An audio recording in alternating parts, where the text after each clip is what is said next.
Hi, hello. This is a chess game played between Magnus Carlsen and Sergey Karyakin, or not sure how to pronounce. It's a Russian name, and he's a great grandmaster, and his peak rating is almost 2,800. Mm, and he seems not only Russian, he's Russian-Ukrainian, and he is, how old is he? He's 32 years old, not that old, and he is with white pieces and started with e4, and Magnus played c5, and this is Sicilian Pelican, so it says that. I'm not sure how to explain. And then knight, and so white played his knight to b5. This is sort of strange because a6 can stop the knight, I guess, but and then knight has to go back to a3, and then he seems very active with his knight, and he played the d5. Very human-like game, and then pawn is protected by the queen only, and I think this is sort of a problem, and he should do something about the protection.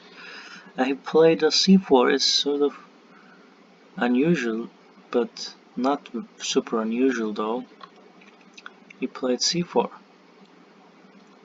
and knight g6 was played, and like white is very active because I think black is supposed to do something like a6, but I think there's nothing that big problem. Like you can play only bishop to d7 can fix it easily, and it can be more problematic for white because after a6 the knight cannot play anywhere, so he has to play his queen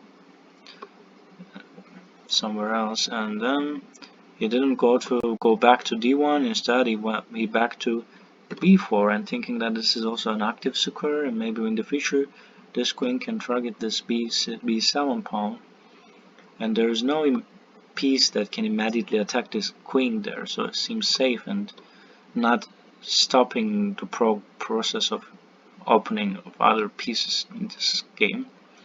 And he played like queen b8. That is also sort of strange, unusual in 10 moves, in 12 moves, that the queen b8 is unusual indeed.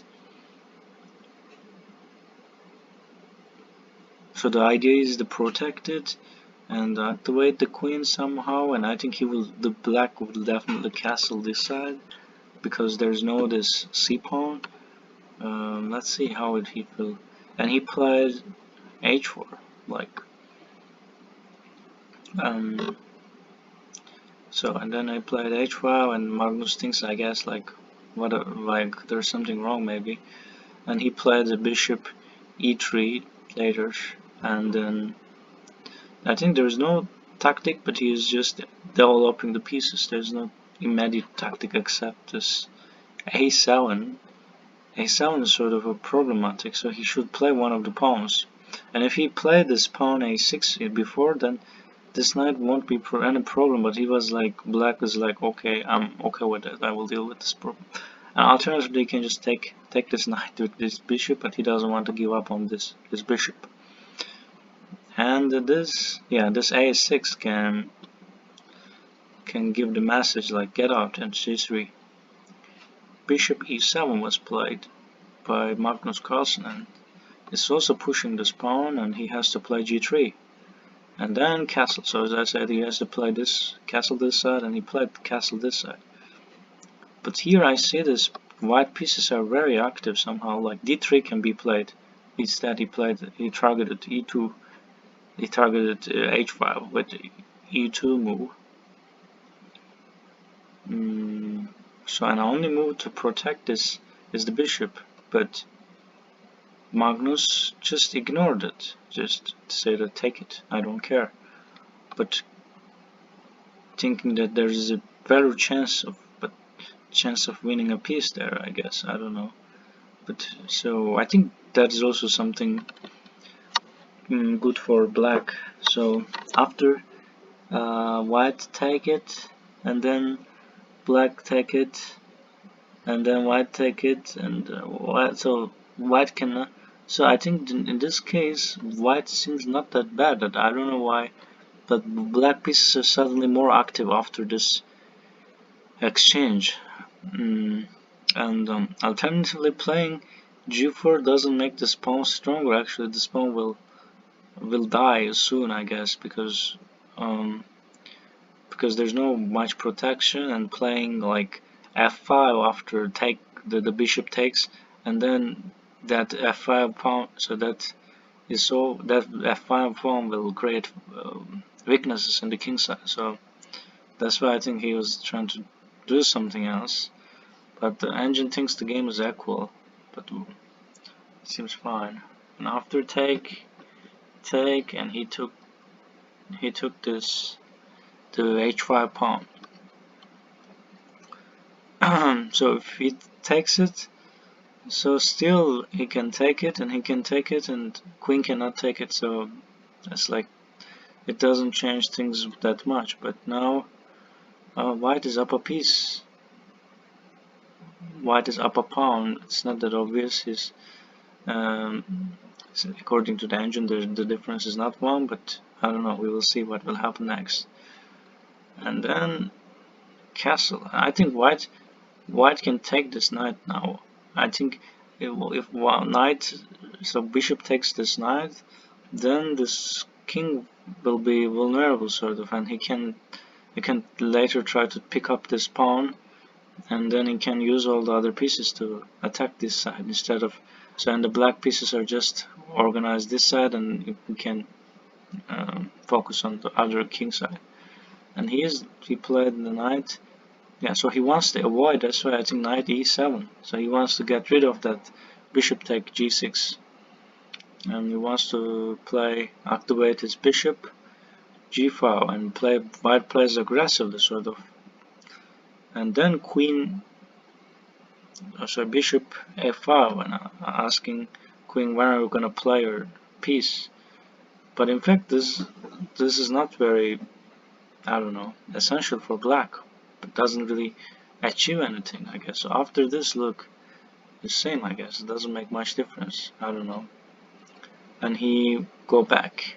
So instead of going like e4, it can be better or not. I don't know. So, but there is that bishop f5 attack. So that's like gives white sort of an edge, I guess. I don't know. But white queen is better in e4 than in b6, b3.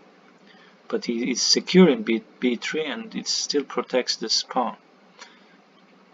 And then he played knight f5, and then he played his knight e2, and bishop b6. So he wants to take this pawn. If there's no knight, he can take, but you know this knight come back, so that just to prevent this attack. So then he realized that Magnus will decide to do this, try to do this attack, and this bishop can also go into the king side, and it's not easy to stop it. And then rook c1 was played. So he wants to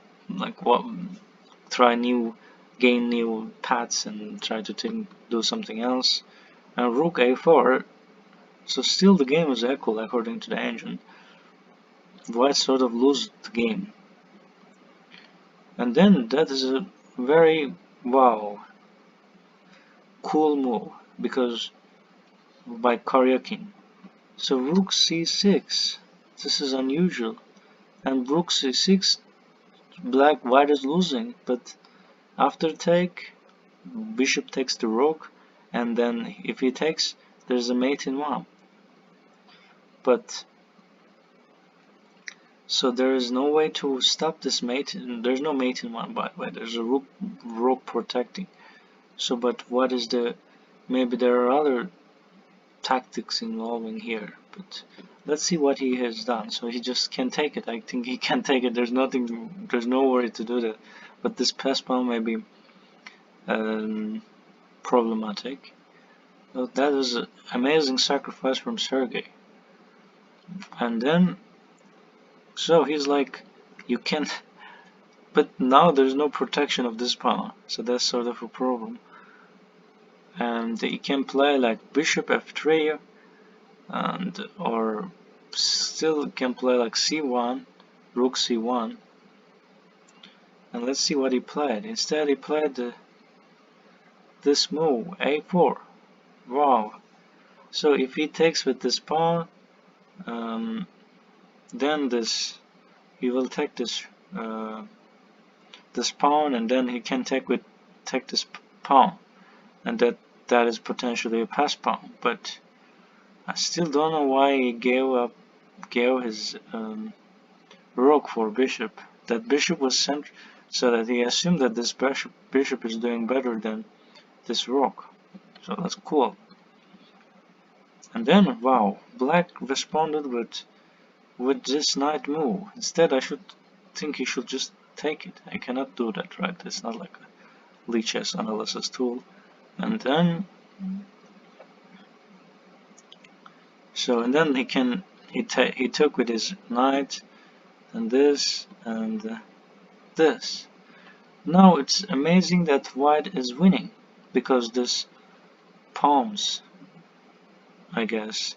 So they are, wow. And then it's just even white lost a rook, and he's up 2 pawns, but I think black can gain 1 more pawn. Let's see. d5 and rook c1 and exchange. So and then he's like, white is confident, like I can exchange even. And then take, and white wants the endgame because these 2 pawns are so strong, and they protect each other, and they can easily be promoted, and there is a checkmate attack. That's amazing. So that's amazing indeed. So now the bishop is protecting, so queen can freely move, and queen wants to attack to e5, and stop and take it. So that's what white wants, just a solid endgame, and then win the game. And then he can push this pawn, I guess. But he can bring queen b4 was played, b3, rook e8,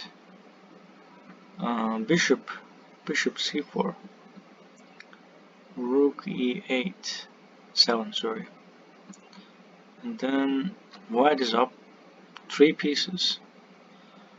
So I think white's supposed to also protect this king from being checkmated. There's sneaky attacks probably. And then this pass pawn is also dangerous. So for example, rook e3, sort of preparing this pawn to be promoted maybe. But black is not ready for exchange because this exchange won't let him, and he cannot promote earlier than him, I guess. So then exchange, and then so he gave his pawn, and then after this lose. Wow. And then